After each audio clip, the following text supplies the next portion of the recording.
Ladies and gentlemen, I'm Rita Fontaine and you are watching There's Nothing Good on Television. I'm here with Bebe Sparkles, the owner of Diamond Class Studios. Yes. And we're here in Hobart and we're going to tell you all about why you should get off the couch and see some great pole shows. Yes. So Bebe, you're a small business owner here. Yes. And you've been running the school for how long? I started 8 years ago in my lounge room. Oh, really? Yes. And wasn't planning on having a business at all. And then I put some poles up. I had some friends wanting to learn what I was doing. Put some lingerie on, took some clothes off. I wasn't quite as dressed up as this, but it's a work day. Is this a regular work day for you? This is not a regular work day. More it's fitness wear, but this is getting ready for a show wear. So yeah, we're rehearsing today. So dressed up in the lingerie for this one. And what's the show for? This is for it's the Hobart Vampire Ball. So that's why I've got my vampy lips on. Yeah. And it's got the vampy outfit on. Is it just for vampires? Are there many vampires here? Actually, there are a few vampires in Hobart. Yeah. Yeah. That's why we're having a ball. Okay. Well, so they can all come out of their coffins. I'm assuming it's at night time. Yeah, it's night time. Sun's down. There's not usually a lot of sun in Hobart, so it's not a big problem for the vampire population. And what does this performance entail? We are doing a sexy routine where we turn the innocent girl into a vampire. Yeah. Really? She gets turned. It's quite sexy. I don't want to give too much away. You might see a little snippet of it. There's a bit of pole involved, a chair routine, a bit of acro balance as well. So great. Yeah, a little bit of everything. And so just back to your business, it started in the lounge room. That sounds good, doesn't it? Yeah. Then I, because I had every one of my friends wanting me to teach them and so on, I ended up hiring upstairs Hotel Soho in Hobart and teaching from there for a couple of years.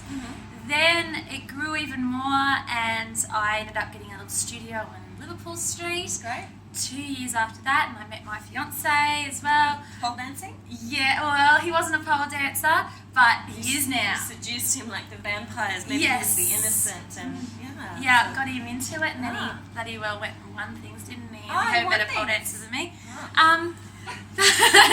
But we ended up getting this studio that we're in now. Wonderful. And it's heaps bigger. Yeah. I never would have thought we'd be Wall here. of Fame here as well. Wall of Fame. Wall of Fame. I'll have to send you a picture and sign it. Wall of Fame. Yay! Let's do that. This is great. So you've done quite a lot. Can we see all this? This is you with your sexy legs up here. And this is this him? That is my fiancé Sam. Wow. Sammy T. Very nice. Yes. Here he is again. It's probably I got him onto the pole, and that's the first thing he did, which for any female poler would just look at it and go, I can't believe he could do that. Wow. Like, it took me a couple of years just to be able to handspring because I have little shoulders. So this is amazing. These are all your students and all the events you've done. All the events, because I run Miss Pole Dance Tasmania, and I used to run Miss Burlesque Tasmania, but I've got so many pole things going on that I had to give that away. Poles at the wazoo. Yeah, so poles has taken over, but we mix it up. We call it polesque because we've never really lost the burlesque roots. So It's good to tell a story. Yeah. And so you were telling me that you don't call them stripper heels.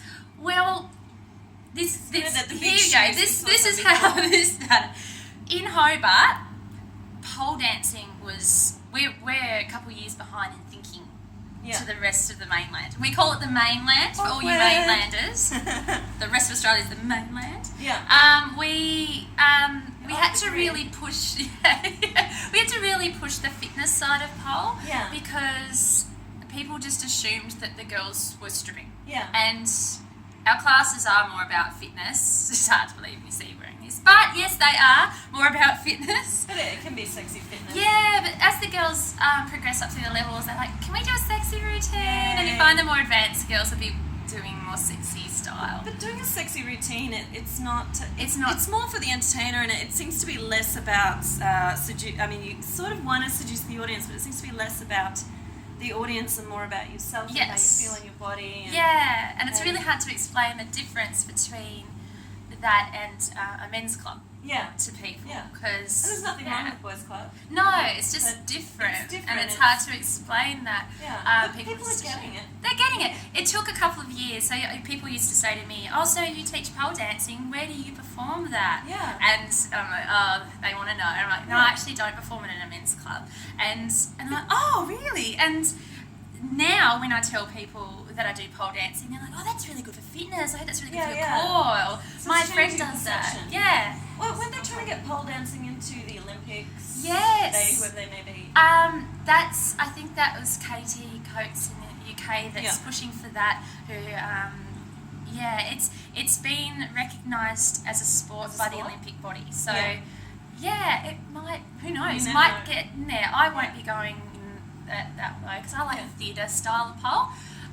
But there are a lot of polers that love the athletic gymnastics side of it as well. There's different styles. You have been in a couple of other competitions, some televised competitions. Yes. And here on There's Nothing Good on Television, we don't say it's bad to do these TV shows like X Factor and So You've Got Talent, but I always feel it's frustrating that that's the only time Australian entertainers are really getting the limelight put on them, and that's why we do this show, because people shouldn't have... Yes, competitions are wonderful, and I've been involved in a few myself, but in the grand scheme of things in the Australian media, competing in kind of a very manipulated, at times, competition for TV, we know they're manipulated by producers at times.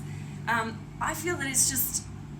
Can't we just show these performers off? Can't we just get agents who get these performers on TV show, on daytime shows? But look, maybe I'm wrong. What was your experience of competing in these shows? Which shows was it? I went on Australia's Got Talent twice. For me, I just wanted to go on there. I thought it would, actually for me, I thought it would be funny if I got something on there. Like, hey, let's do this diner act. Where we turn around and we've got burgers on our boobs. Yeah. Well, wouldn't that be funny if that got on TV? And it did. It did. Yes, we know. So for me, that's I wasn't expecting anything else out of it other than, getting a little bit of airtime and fun, something funny. And did it give you the exposure? It did. So many. I couldn't believe actually how many people saw it. So I saw you on TV, and it's crazy burgers, actually. With the burgers. So you think it was helpful? Look, it didn't bring more people for learning pole because I was doing a burlesque routine, but it certainly got people knowing more who I am in Hobart, and I suppose that just gets you out there a bit more. And more people can always help. Took them home. Spun around on a chair, stuck them on the chest. Red Simons called us slappers. That's what I'm. But slappers. No, but it was in true television style, out of context. What did Red Simons do? He was in that horror movie, and then he was famous for being rude. Oh well, see, no, he was actually making a joke that when they've only got so long and they cut things up. Because in our act, we kept slapping ourselves. See that. So that's why when he said, "You're the first bunch of slappers we've had on," I was like, right. Okay, well that made sense. But they didn't show us that in the cut. No. All right, so maybe Red's not so bad. He was all right. He hung.